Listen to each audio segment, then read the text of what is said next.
গতির speed, Nahid Rana PSL এ দল পাওয়া নিয়ে একই বললেন বিপিএল এ ধারাভাষ্য দিতে আসা ওয়েস্ট ইন্ডিজের সাবেক কিংবদন্তি বোলার অ্যাম্ব্রোস। বিস্তারিত জানুন পুরো ভিডিওতে। ইসবের গল্পে সেই কৃষকের সোনার ডিম পাড়া রাজহাঁসকে তো মনে আছে। লোভে পড়ে প্রতিদিন সোনার ডিম পাড়া হাঁসটির পেট কেটে একেবারে সব ডিম পেতে চেয়েছিল সেই কৃষক। পরিণতি সবারই জানা। ওয়েস্ট ইন্ডিজের কিংবদন্তি পেসার কার্টলি অ্যাম্ব্রোসের কাছেও নাহিদ রানা এক অর্থে সেই সোনার ডিম পাড়া রাজহাঁস। সরাসরি কথাটা না বললেও ভবিষ্যতের জন্য দারুণ সম্পদ তো তেমন কিছুই বোঝায়।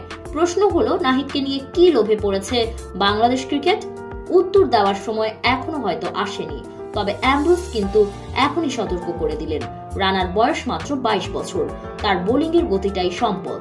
150-এর আশেপাশে বোলিং করতে পারা পেসার যে কোনো দলের কাছেই সোনার ডিম পাড়ার হাঁসের মতন। কিন্তু তাকে তো যত্ন নিতে হবে, কারণ বিপিএল এর পর আবার পিএসএল লিগ খেলতে হবে তাকে, তাই তাকে মাঝে মাঝে বিশ্রামের প্রয়োজন আছে।